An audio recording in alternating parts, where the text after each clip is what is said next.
नमस्कार दोस्तों, आपसे का स्वागत करते हैं ऑप्शन ट्रेडिंग कोलकाता में। दोस्तों आज एक सिंपल सा setup cup with handle intraday में आइडेंटिफाई करना और इंट्राडे में ट्रेड करने की जो स्ट्रैटेजी है उसको रिवील करने जा रहा हूँ। जो सेटअप है उसके बारे में बताने जा रहा हूँ। मेरा जो फेवरेट सेटअप है उसमें से एक आता है कप विथ हैंडल। मेरा बहुत ही फेवरेट है, जब बनता है तब लेता हूँ, तब मेरे को प्रॉफिट होता है। और एक चीज़ और, ये जो गेम है मार्केट में ट्रेडिंग करियर, ये एक्यूरेसी की है ही नहीं। इसको आपको माइंड में सेट करना होगा कि 10 बार में से 5 बार भी चलता है तो आपको अच्छा प्रॉफिट दे कर जाएगा आपका सेटअप। ये माइंड सेट से रहना है, कभी भी ये माइंड सेट से नहीं रहना कि मेरे को प्रॉफिट करना है। जब तक आप इस माइंड सेट से बाहर नहीं निकलेंगे आप प्रॉफिटेबल ट्रेडर नहीं बन पाएंगे। इन सारी चीज़ों को माथे में रखते हुए आपको ट्रेडिंग करना है। चलिए, कप विथ हैंडल सेटअप को बताने से पहले सेटअप का स्ट्रक्चर मैं बता दूँ कैसा होता है।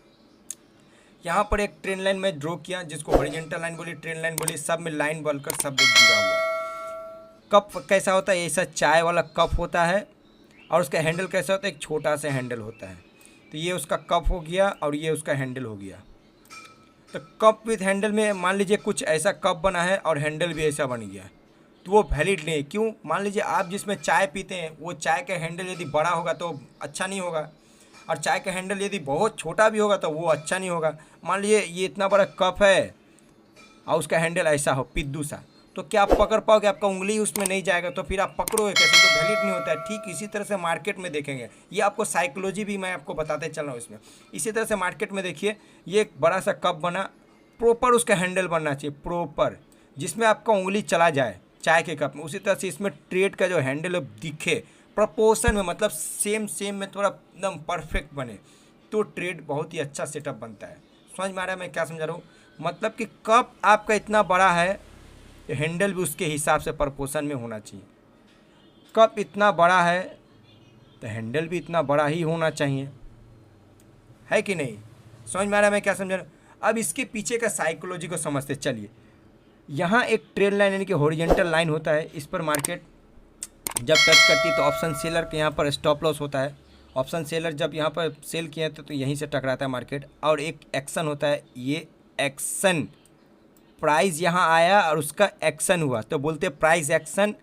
और उसके साथ एक सेटअप बना कप विथ हैंडल, और ये पता चल गया कि ऊपर ऑप्शन सेलर का स्टॉप लॉस है।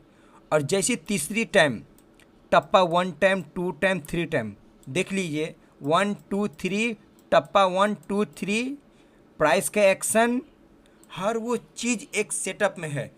ऊपर सेलर का स्टॉप लॉस है, जैसे ब्रेकआउट करेगा यहाँ बस आपको एंट्री कर लेना है। आपको ये वेट नहीं करना कि ब्रेकआउट किया रीटेस्टिंग किया। भाई साहब, ये 5 मिनट टाइम फ्रेम का गेम है और आपको मोमेंटम चाहिए। मोमेंटम ब्रेकआउट पर ही आता है। और ये trap, fake out, trap trading, ये सारे फैंसी भाषाएं हैं जो लोगों को आकर्षित करती है अपनी ओर, अपने वीडियो की ओर। मैं आकर्षित करने के लिए नहीं, मैं अपना पर्सनल सेटअप शेयर कर रहा हूँ, जो आप लोग बार बार कमेंट करते हो भाई आपका सेटअप के बारे में बताओ। तो भाई ठीक है, चलिए बताता हूँ, देख लीजिए। ये है पहला setup, cup with handle. Trade कब करेंगे फिर एक बार सुन लीजिए अच्छी तरह से। जब कप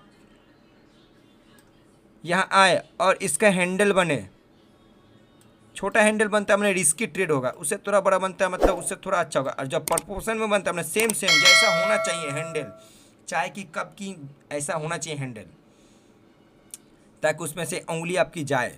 उसी तरह से सेटअप अच्छा होना चाहिए, ब्रेकआउट दिखना चाहिए, कैंडल बुलिश होना चाहिए, ना कि पिद्दी सा ऐसा कैंडल गया ऐसे आ गया, ऐसा नहीं है। और एक होता है ऐसा पिद्दी सा कैंडल से ब्रेकआउट दिया, मतलब ब्रेकआउट को भी पहचानेंगे कैसे वो भी बताऊंगा नेक्स्ट वीडियो में, कि हर सेटअप का ब्रेकआउट किस तरह से आइडेंटिफाई करें, यहाँ वो रियल ब्रेकआउट है या फेक है वो भी बताऊंगा। तो पहले अभी सेटअप को जान लीजिए, सेटअप का रूल्स क्या है और इसका साइकोलॉजी क्या है। कि ऊपर सेलर बैठे हुए हैं, जैसे सेलर का स्टॉप लॉस हिट होगा तो एक मोमेंटम आएगा। मोमेंटम, ऑप्शन बायर को क्या चाहिए? मोमेंटम, बस उसी मोमेंटम को कैच करना है। हमें रीटेस्टिंग का वेट नहीं करना है, हमें एक टाइम जोन रखना है। 10 कैंडल के अंदर यदि मोमेंटम नहीं आता है तो हमें निकल जाना है, यानी कि 50 मिनट आपको वेट करना है ट्रेड लेने के बाद। 35 से 50 मिनट यानी कि 35 to 15 मिनट, 50 मिनट आपको वेट करना है। यदि इस 35 to 50 मिनट में यदि आपका ट्रेड ब्रेकआउट होने के बाद नहीं चलता, टाइम पास कर रहा है, तो आपको निकल जाना है। क्यों निकल जाना है? क्योंकि मैं ऑप्शन बायर हूँ, आप एक ऑप्शन बायर बन चुके हैं, ऑप्शन सेलर नहीं। ऑप्शन सेलर को चाहिए साइडवेज यानी कि टाइम पास। हमें time is more value than money. Time pass नहीं, हमें मोमेंटम चाहिए, टाइम पास नहीं करना है हमें। ऑप्शन बायर हूँ तो मेरे को मोमेंटम चाहिए। समझ में आ रहा है कि मैं क्या बता रहा हूँ।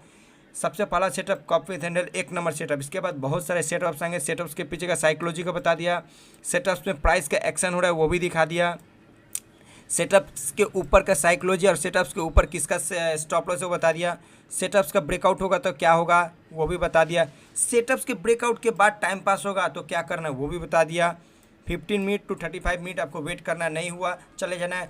और अब बिगनर से तो कैसे सारे सेटअप्स पर ट्रेड करें, साइकोलॉजी को कैसे कंट्रोल करें, सब बताऊंगा स्टेप बाय स्टेप। तो ये मेरा पहला सेटअप था कप विथ हैंडल, जिसको मैं बता दिया। पूरा रूल्स को आप लोग लिख लीजिए कि कप कैसा होना चाहिए, हैंडल कैसा होना चाहिए, कप का ब्रेकआउट कैसा होगा, सब बता दिया मैंने आपको। अब नेक्स्ट आपको सेटअप बताऊंगा हेड एंड शोल्डर, उसमें एडिशनल कॉन्फर्मेशन होना चाहिए, सब बताऊंगा। तो वीडियो को पूरा शुरू से शेष तक जरूर देखिए, क्योंकि लर्निंग इसी से आपको लर्निंग मिलेगी, ना कि इंडिकेटर से 10 गो इंडिकेटर लगा दिए, पूरा चार्ट को गोबर कर दिए, छोटा चार्ट था और छोटा हो गया, कुछ नहीं समझ में आएगा। ऐसा नहीं करना है, चार्ट पे ट्रेड करना है बिना इंडिकेटर का। तो फ्रेंड इस वीडियो को ज़्यादा लोगों तक शेयर कीजिए, लाइक कीजिए, कमेंट कीजिए, मेरे चैनल पर नए हैं तो सब्सक्राइब कीजिए।